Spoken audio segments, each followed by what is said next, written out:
안녕하세요. 오늘은 우리 식탁과 정말 가까운 기업이죠.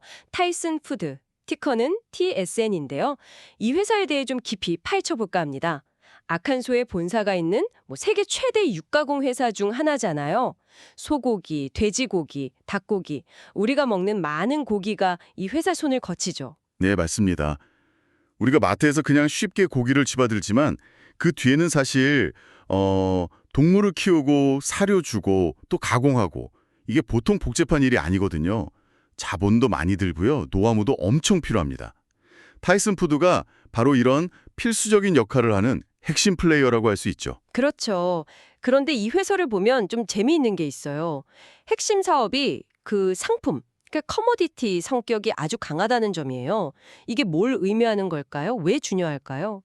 그리고 요즘 같은 때 특히 가치 투자 관점에서 보면 이게 기회일지 어떨지 한번 자세히 들여다보죠. 시작해볼까요? 네, 좋습니다. 그럼 타이슨 푸드가 정확히 뭘 하는 회사인지 조금만 더 구체적으로 보죠. 그냥 동물 키워서 파는 게 아니고요. 뭐랄까, 가치사슬 전체를 다룬다고 봐야 합니다.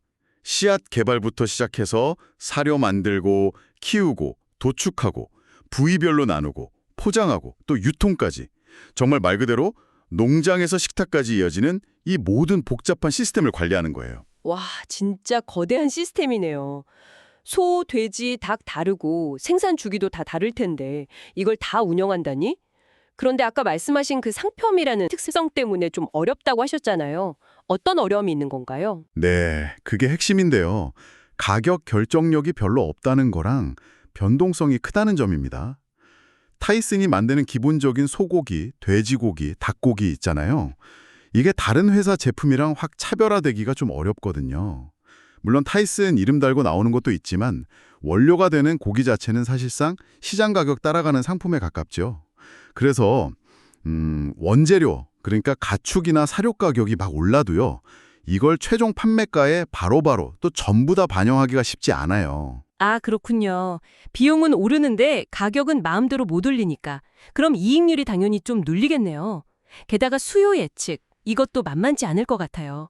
경제 상황이나 계절, 심지어 질병 같은 거 터지면 육류 소비가 확 달라지잖아요. 예측하기 어려운 변수가 너무 많죠. 정확합니다. 특히 동물을 키우는 데는 시간이 꽤 걸리거든요. 예를 들어 소 한 마리 시장에 내놓으려면 1년도 넘게 걸려요. 닭은 훨씬 짧지만 그래도 몇 주는 걸리고요. 그런데 갑자기 수요가 확 늘거나 준다고 해서 생산량을 바로 늘렸다 줄였다 할 수가 없는 거죠. 네네. 가격 변동성으로 또 결국엔 실적 변동성으로 이어지는 겁니다. 그래서 타이슨 푸드 실적 그래프 같은 걸 보면 매출 규모는 그래도 어느 정도 꾸준히 가는 것 같은데 이익은 정말 크게 출렁이는 모습이 보이는군요. 회사가 아무리 노력해도 외부 요인에 따라서 수익성이 확확 바뀔 수 있다는 거네요. 네, 맞아요. 실제로 최근 몇 년 실적 보면 딱 그렇습니다. 매출은 그럭저럭 유지가 됐는데 특히 소고기랑 돼지고기 쪽 시장이 안 좋았어요. 그래서 전체 이익률이 팍 깎였죠. 좀 더 자세히 보면 사료로 쓰는 곡물 가격은 올랐잖아요. 그럼 원가는 높아지는데 공급이 너무 많거나 수요가 줄거나 해서 고기 판매 가격은 그만큼 못 오르고 그러면서 마진이 확 줄어든 거죠. 이런 수익성 악화는 당연히 주가에도 안 좋은 영향을 미쳤고요. Y차트 데이터 봐도 최근 주가랑 수익이 영 부진한 흐름이었죠. 그래서 그런지 월스트리트에서도 요즘 타이슨 푸드를 그렇게 썩 좋게만은 안 보는 것 같아요. 단기적으로 실적이 확 좋아지긴 어렵지 않겠냐, 이런 분위기고요. 맞습니다. 투자자 입장에선 이런 변동성 큰 사업 모델이 좀 부담스러울 수 있죠. 경영진도 당연히 비용 줄이고 운영 효율 높이고 아니면 부가가치 높은 브랜드 제품 비중 늘리려고 계속 노력은 합니다. 하지만 아까 말씀드린 것처럼 회사가 어떻게 할 수 없는 외부 변수가 너무 많아요. 국제 곡물 시세, 유가 변동에 따른 운송비, 갑자기 터지는 가축 질병 문제, 심지어 나라 간 무역 갈등 같은 거시적인 것까지 전부 다 실적에 영향을 주거든요. 허허, 정말 쉽지 않겠네요. 그럼 여기서 우리가 주목해야 할 포인트는 뭘까요? 이렇게 변동성 크고 예측도 어려우면 그냥 투자 매력이 떨어진다고 봐야 하는 걸까요? 바로 거기서 이제 다른 관점이 나올 수 있는 거죠. 이런 상품 기반 사업의 본질적인 특징 중 하나가 바로 순환성입니다. 사이클을 탄다는 거죠. 그러니까 업황이 엄청 안 좋을 때가 있으면 또 시간이 지나면서 공급이 조절되고 수요가 살아나면서 다시 좋아지는 경향이 있다는 거예요. 계절 바뀌듯이요. 육류산업도 마찬가지입니다. 공급이 너무 많아서 가격이 폭락하면 생산자들이 생산을 줄일 거 아니에요? 그럼 또 그게 나중엔 공급 부족이랑 가격 상승으로 이어질 수 있는 거죠. 아하. 그러니까 지금 당장은 힘들어도 이것도 지나갈 거고 언젠가는 다시 상황이 나아질 수 있다. 이런 기대감이 있다는 거군요. 혹시 최근에 그런 좀 긍정적인 신호 같은 게 좀 있었나요? 네, 조심스럽긴 한데 긍정적으로 볼 만한 부분도 있습니다.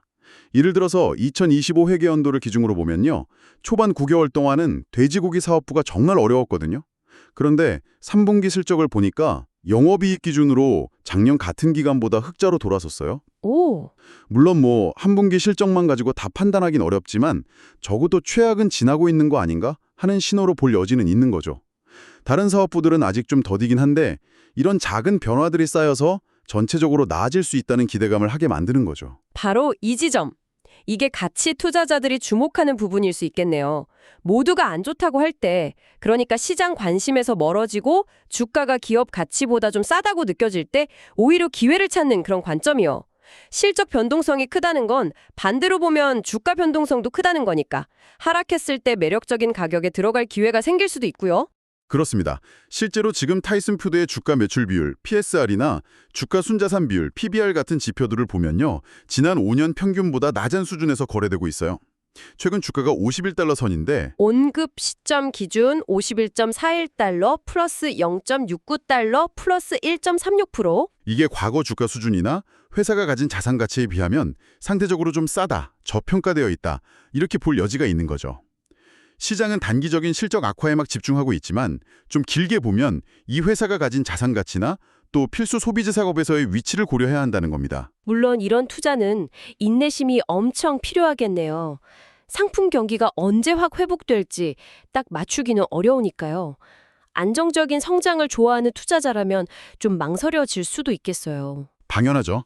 상품 사업의 변동성, 이건 분명한 리스크 요인입니다. 보수적인 투자자라면 당연히 예측 가능하고 꾸준히 이익이 느는 기업을 더 좋아할 수밖에 없어요. 하지만 역발상 투자, 그러니까 남들이 막 무서워할 때 기회를 찾는 투자자에게는 지금 타이슨푸드의 상황이 꽤 매력적으로 보일 수 있다는 거죠. 핵심은 결국 사람들은 고기를 계속 먹는다는 아주 기본적인 전제, 그리고 상품 경기는 돌고 돈다는 믿음, 이런 거겠죠. 좀 더 큰 그림에서 보면 지금의 이 어려움, 그러니까 역풍이 시간이 지나면서 순풍으로 바뀔 수도 있다는 거네요. 예를 들어 사료 가격이 좀 안정되거나 경기가 좋아져서 고기 소비가 늘거나 아니면 경계 상황이 좀 나아지거나 이런 변화가 생기면 지금 눌려있던 주가가 생각보다 빨리 회복될 수도 있다. 이런 기대감이 작용하는 거고요. 네, 맞아요. 지난 10년, 20년 타이슨푸드 주가 흐름을 쭉 보면요. 실제로 그런 패턴이 반복돼 왔어요. 업황 안 좋아져서 주가가 푹 꺼졌다가도 다시 상황이 좋아지면 또 쭉 올라가는 모습을 보여줬죠.